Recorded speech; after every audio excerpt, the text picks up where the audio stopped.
अब पिछले हफ्ते इंस्टाग्राम के साथ कुछ कांड हुआ एक रात के लिए और उन्होंने भले ही अपनी एल्गोरिदम ठीक करके गंदी रील्स हटा दी होंगी, लेकिन हमने सोचा कि अपने जोक्स अच्छे हो रहे हैं, इनको एक बार फिर से गंदा करने की जरूरत है। तो स्वागत है आप सभी का उस साप्ताहिक प्रवचन में जिसको सुन के भले आपका यूपीएससी क्लियर हो ना हो, सीबीएसई भी नहीं होगा, पढ़ लो सालों, एग्जाम आ रहे हैं। तो पिछले हफ्ते ऐसा सुनने को मिला कि डेविड जास्लाव ने, जिन लोगों ने भी जोकर 2 पे काम किया था, उनको काफी गंदे तरीके से लतेड़ा ये बोल करके कि तुम साला हम सब लोगों के पैसे बर्बाद करे जा रहे हो। जोकर 2 इतनी बर्बाद मूवी थी और उस पर भी पैसा लगवा दिया, एक तो पहले ही घाटे में और घाटे में चले जा रहे हैं। एक बात बताना भाई, जब पिक्चर देखी तो आंखों की जगह घुट्टों की कटोरियां लगा ली थी क्या? मतलब इतना तो समझ में आ ही रहा होगा ना कि ये पिक्चर दुनिया को दिखाने के लिए नहीं बनी है। ये 4 दीवारी में जो हम लोग देख रहे हैं, बस इसको यहीं जला के राख कर दो। खैर, राख से मुझे याद आया कि टॉम हिडलस्टन जो लोकी का रोल प्ले करते हैं एमसीयू में, उन्होंने कहा कि मुझे इस बात का बिल्कुल भी अंदाजा नहीं है कि मैं डूम्सडे या सीक्रेट वॉर्स में रिटर्न करूंगा या नहीं।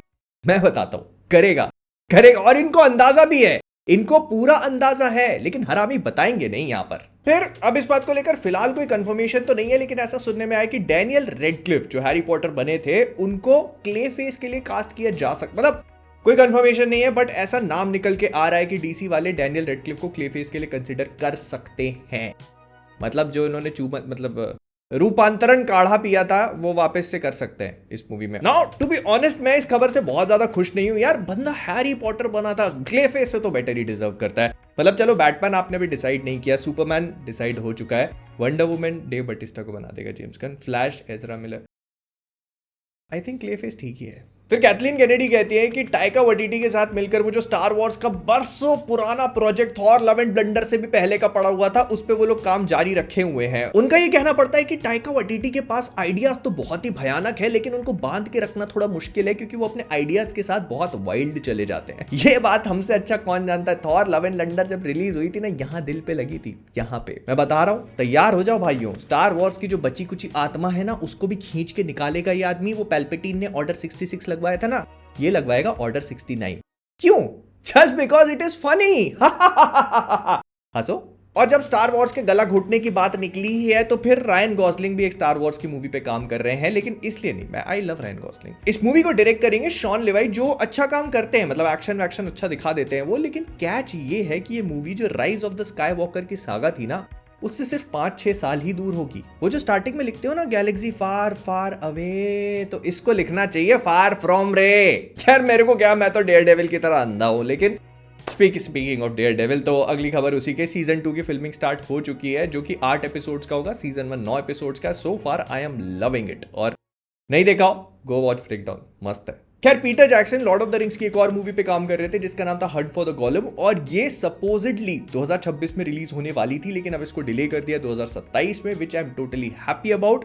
आराम से निकालो, अच्छा माल बनाओ। फिर इसके बाद लैंटर्न्स जो टीवी शो आ रहा है डीसी का 2026 की स्टार्टिंग में, उसको लेकर एक इमेज जारी करी गई जिसमें हम हैल जॉर्डन और जॉन स्टीवर्ट दोनों को देख सकते हैं अपने सिविल यूनिफॉर्म में, या ग्रीन लैंटर्न सूट में नहीं, which I think was the right move, क्योंकि अगर अभी से दिखा दोगे तो फिर बहुत जजमेंट आएगा, बहुत, और इसलिए अच्छे से बनाओ, मतलब मजा आना चाहिए। लेकिन इसके शो रनर ने कहा है कि ये सीजन 1 पे खत्म नहीं होगा, इसके मल्टी सीजन्स को ये लोग इमेजिन करके चल रहे हैं। हालांकि सीजन 1 की कहानी अपने आप में कंप्लीट है, और अगर लोगों ने इसको पसंद किया तो सीजन 2 भी आएगा और अगले कुछ सीजन्स भी हम देख सकते, मतलब चला तो आगे बनाएंगे, वही बात यार। फिर ना पिछले हफ्ते एक बहुत भयानक खबर उड़ी थी। ऐसा बोला जा रहा था कि मार्वल कॉमिक्स में ये बात रिवील कर दी गई है कि आखिरकार हमारी वांडा, मतलब दूसरों की वांडा के साथ, मेरी नहीं, मतलब दूसरे लोग के वांडा के साथ क्या हुआ, और उसके पीछे का इन लोगों ने ऐसे दिखाया कि स्पाइडर ग्वेन जो कैरेक्टर है वो TVA में जाती है, उसको इन्फिल्ट्रेट करती है, और उसके अंदर के हिडन चेंबर में उनको वांडा दिखती है ऐसे कैद हुई। और उसके बाद भाई दुनिया जमाने की थ्योरीज आने लग गई कि वांडा ने, क्योंकि मल्टीवर्स ऑफ मैडनेस में अलग अलग टाइमलाइंस में जाके खेला कर दिया था, तो TVA वालों ने आकर के उसको कैप्चर कर लिया होगा और टाइमलाइंस को। घंटा कुछ नहीं हुआ।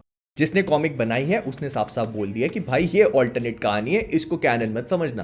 तो एक वांडा TVA में है, MCU की वांडा कहां है? कवर में। फिर अगर आपको जॉर्ज मिलर का मैड मैक्स यूनिवर्स पसंद है तो I have some good news for you. George Miller ने रिसेंटली कंफर्म किया कि वो शायद एक मैड मैक्स की मूवी और बना सकते हैं।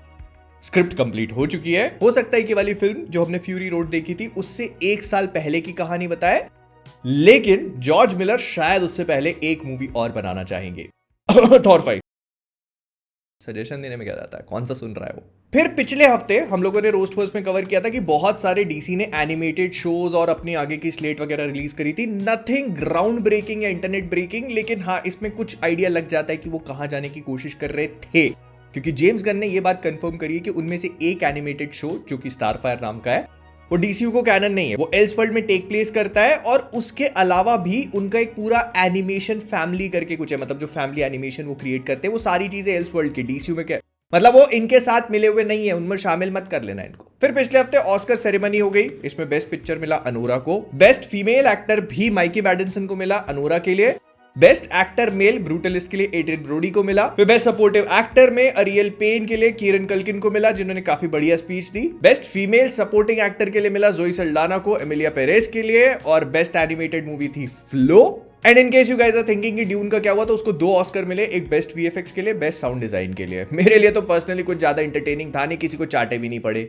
और चाटों की बात निकली है तो भाई मतलब पढ़े नहीं लेकिन मारने का मन कर रहा है, क्योंकि डीसी वाले एक वंडर वुमन का गेम काफी लंबे टाइम पहले अनाउंस कर चुके थे, जो मोनोलिथ स्टूडियो बना रहा था। जिन लोगों ने इनके गेम्स खेले हैं they know how much of a big deal this game was, क्योंकि इन लोगों ने वैसे तो बहुत गेम्स बनाए हैं, लेकिन मेरे claw, Shadow of Mordor, Shadow of War ये फेवरेट्स थे और I was expecting very huge bang from this game, लेकिन वंडर वुमन का गेम कैंसिल कर दिया गया। पहले रिपोर्ट्स आई थी जो हमने कवर भी करी थी कि इस गेम को पूरी तरह से स्क्रैप करके ओवरहॉल किया जा रहा है, लेकिन अब इस गेम को खत्म ही कर दिया गया है। और इनका एक बहुत ही इंपॉर्टेंट सिस्टम है जो गेम्स में दिखाया जाता है, which is nemesis system. I love it actually, लेकिन सैड पार्ट ये है कि इस पूरे नेमेसिस सिस्टम का जो ट्रेडमार्क, कॉपीराइट वगैरह जो भी बोलना चाहते हो वो पेटेंट होल्ड करता है डब्ल्यूबी गेम्स और 2036 तक होल्ड करेगा। तो मतलब अब बुरी खबर क्या ही बताऊं यार, मैं क्या जोक मारूं, इस पे अपनी जिंदगी पे जोक चल रहा है। फिर बॉयज के फाइनल सीजन मतलब सीजन 5 की फिल्मिंग चालू है और रिसेंटली इन लोगों ने 2 कास्ट अनाउंसमेंट ड्रॉप किए। जिन लोगों ने भी सुपरनैचुरल देखा है तो सुपरनैचुरल में जो डीन और सैम थे, तो डीन तो पहले ही आ चुका है, लेकिन सैम जो हमारे जेरेड पाल्डेकी नाम के साथ, I am bad with names, ये आ रहे हैं और मीशा कॉलिंस दोनों आए। फिर श्रेक 5 का टीजर दिखाया गया, उसमें जो श्रेक की बेटी है वो कौन प्ले कर रही है, जेंडाया। क्या फोन में आंखें फाड़ फाड़ के क्या देख रहा है भाई, कुछ करना है कि नहीं, 2026 भी ऐसे निकालेगा। वो देख कजाम्बे अजाम्बू की लड़की क्या क्या कर रही है।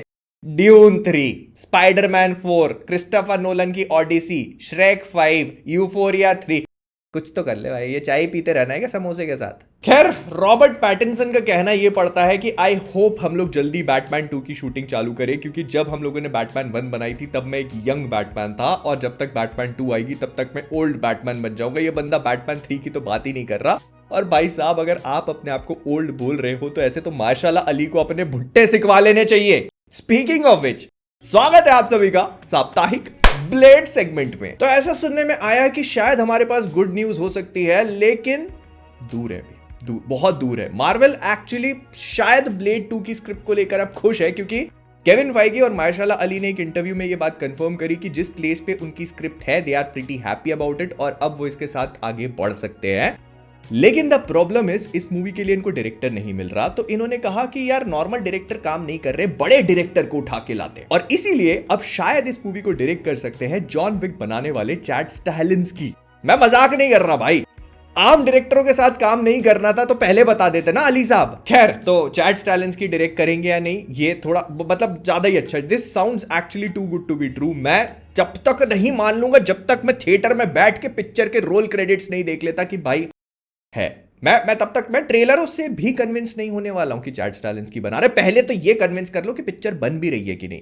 अब ये बोल रहे हैं कि सीक्रेट वॉर्स के बाद बताई जाएगी और उसके बाद की जो भी कहानी है उसको कवर करने के लिए तैयार, एक नई रिलीज डेट वगैरह वो जो भी होता है ना स्टैंडर्ड बकचोद, वो बस उसके लिए तैयार रहो। मेरा क्या, मैं तो हर हफ्ते ब्लेड सेगमेंट लाता जाऊंगा। लेकिन वहीं दूसरी तरफ लास्ट ऑफ अस गेम और शो बनाने वाले नील ड्रकमैन ने कहा है कि लोगों को बहुत ज्यादा उम्मीद नहीं लगानी चाहिए लास्ट ऑफ अस के थर्ड पार्ट, मतलब जो थर्ड गेम है उसके लिए, क्योंकि शायद वो नहीं आने वाला। I would not bet on it, I was of course not going to bet on it. लेकिन अगर शो की बात करें तो गेम से ही तुम 70 सीजन बना डालोगे। खैर डीमन स्लेयर का इन्फिनिटी कैसल जो है वो थिएटर्स में 12 सितंबर को लगेगा, इंक्लूडिंग आईमैक्स में डीमन स्लेयर लग रही है भाई। तैयार हो जाओ अपनी आंखों को चौंधियाने के लिए, क्योंकि तंजीरो और उसकी गूंगी अब बोलने वाली बहन आ चुके हैं, आ रहे हैं। फिर नोवा और मिडनाइट सन्स, जिसके बारे में हम लोग पहले भी बात कर चुके हैं कि मार्वल की पाइपलाइन में है और एक्टिवली ये लोग इस पे काम कर रहे हैं। मिडनाइट सन्स शायद सीक्रेट वॉर्स और ब्लेड के बाद उनके सबसे बड़े प्रोजेक्ट हो सकते हैं। बोलते हुए भी हंसी आ रही है, लेकिन but it can actually be true.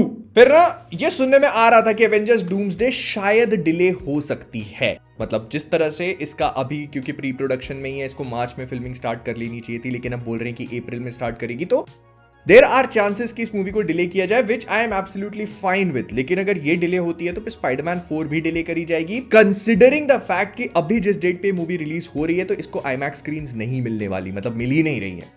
तो मार्वल इस पूरी चीज को ड्रॉप करके आईमैक्स स्क्रीन्स को चाहेगा और इसी वजह से हो सकता है कि लोग स्पाइडरमैन 4 को भी आगे पुश करें, बिकॉज ऐसा बोला जा रहा है कि स्पाइडरमैन 4 जो है वो डूम्सडे से काफी ज्यादा इंटीग्रल तरीके से कनेक्टेड होने वाली है। मतलब जहां डूम्सडे खत्म होगी शायद स्पाइडरमैन 4 वहीं से पिकअप करेगी और डूम्सडे एंड सीक्रेट वॉर्स के बीच में एक ब्रिज का काम करेगी। बैटल वर्ल्ड है तो ब्रिज तो खैर, मतलब वो समझ सकते हो कि वो कहानी, बीच की कहानी दिखाने की कोशिश करेंगे। एंड आई होप कि इसके बीच में एक दो पिक्चरें और हो जो हमको बैटल वर्ल्ड पे देखने को मिले।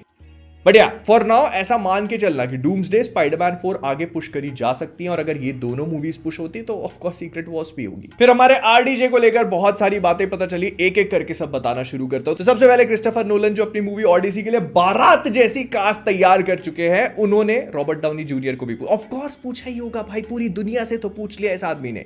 तो रॉबर्ट डाउनी जूनियर से पोसाइडन, जो गॉड पोसाइडन है, उसका रोल प्ले करने के लिए पूछा था। उन्होंने कहा नहीं, मैं डूम बन रहा हूं। पैसा जरूरी है भाई, पैसा बहुत जरूरी है, अवार्ड से पेट थोड़ी ना भरता, कितना ही खा लोगे। और ये भी पता चला कि आरडीजे एक्चुअली जब कॉमिक कॉन में अनाउंस करे गए थे उससे करीब 1-1.5 साल पहले से डॉक्टर डूम के रोल के लिए तैयार थे। उन्होंने इनफैक्ट रूसोस को पहले लाने की कोशिश भी करी कि आ जाओ हम लोग बनाते हैं ना, लेकिन फिर रूसोस ने कहा यार हमारे पास कहानी नहीं है, क्या 1-2 बार चल जाता है, हर बार थोड़ा जोक्स। तो उन्होंने कहा कि हमारे पास कोई कहानी नहीं है, लेकिन फिर थोड़े टाइम बाद उनको कहानी मिली तो दे एंटर्ड द प्रोजेक्ट और अब कर रहे हैं जो भी कर रहे हैं। आई लव विंटर सोल्जर, मेरी फेवरेट है एमसीयू की। खैर जो रूसो ने रिसेंटली ये बात कही कि आरडीजे डॉक्टर डूम के रोल को लेकर काफी एक्साइटेड है, उसके लिए पूरी रिसर्च कर रहे हैं, इनफैक्ट अपना रोल खुद ही लिख रहे हैं। और इससे पहले कि तुम गुस्सा करना शुरू कर दो कि भाई पिक्चर शूट होने वाली है और तुम अभी तक डूम का रोल ही नहीं लिख पाए, और अगर लिखा नहीं है तो आरडीजे से क्यों लिखवा रहे हो, पिक्चर के राइटर के घास काटने के लिए? तो ऐसा नहीं है, ये होमवर्क होता है। हर एक्टर अपने कैरेक्टर को अपनी मर्जी से उसको एक बैक स्टोरी प्रोवाइड करता है जिसको वो शायद स्क्रीन पे रिप्रेजेंट करे। बहुत हाई चांसेस है कि जॉश ब्रॉलिन जिन्होंने थानोस का रोल प्ले किया था, उन्होंने भी ये सारी चीजें करी। In fact every actor kind of does it in his head. वो अपना होमवर्क करते हैं, एक बैक स्टोरी क्रिएट करते हैं जिससे वो कैरेक्टर को एक शेड प्रोवाइड कर सके, and I think it is a very good practice. फिर रूसो से पूछा गया कि सीक्रेट वॉर्स का क्या सीन है, तो उन्होंने कहा देखो हम लेंथ बता सकते हैं, डूम्सडे जो है वो 2.5 घंटे के आसपास की होगी और सीक्रेट वॉर्स 3 घंटे की। एंड अगर आप सोच रहे हो कि अभी तो बनी ही नहीं है तो कैसे, तो ये लोग प्री विजुअलाइजेशंस करते हैं और भी बहुत सारी चीजें होती है जिससे इनको एक बेसिक आइडिया मिल जाता है कि मूवी की लेंथ इतनी होगी और दिमाग में वही चीज लेकर चलते हैं। तो इतना मान के चलना। लेकिन फिर उनसे पूछा कि भाई इतनी बड़ी बड़ी पिक्चर है, लोग लीक्स निकाल ही देंगे तो उससे कैसे बचोगे? तो उन्होंने कहा कि देखो जहां तक है पूरी पिक्चर, ऑलमोस्ट पूरी पिक्चर वो साउंड स्टेजेस पे फिल्म करेंगे और जो बाहर करना है उसके लिए बहुत स्पेसिफिक रिमोट लोकेशंस उन लोगों ने डिसाइड करी हैं। भाई डेडपूल की फिल्मिंग से ज्यादा रिमोट कुछ नहीं हो सकता। वो लोग वॉइड में चले गए थे, वहां से भी लीक निकल के आ गई। नहीं देख लेते ना, देख लेते, अभी डिसाइड हो जाएगा। तुम्हारी फिल्मिंग में ज्यादा शक्ति है कि हमारी फिल्मिंग में? अभी रुको, 4 महीने रुको, पता चलता है। फिर मार्वल के जो टीवी के हेड है ब्रैड विंडरबम, उनसे पूछा गया कि सीक्रेट वॉर्स के बाद तो सब चीजें रिबूट हो ही जाएंगी, तो फिर ये अभी से शोज बनाने का क्या सेंस बन रहा है? तो उन्होंने कहा देखो यार ऐसे सब कुछ रिबूट नहीं कर सकते, ठीक है, ये फिजिकली पॉसिबल नहीं है। हम लोग इतने कनेक्शंस एस्टैब्लिश कर रहे हैं, नए नए कैरेक्टर्स बनाते जा रहे हैं, तो ये अच्छा थोड़ी ना है कि ऐसे रिबूट कर देंगे, बस बोल दिया और रिबूट हो गई। इसका मतलब शी हल्क के 4 सीजन और कंफर्म कर दिए, वो फिर से ठुमका लगाए कि आएगी जाए, काम तो मांगते ही रहते हैं। खैर इससे याद आया, मैं जाता हूँ, ठीक है, मैं बहुत जज्बाती हो जाता हूँ जब ये बातें निकलती हैं, तो but I will see you guys soon. तुम पढ़ो भाई, एग्जाम आ रहे हैं, ऑल द बेस्ट।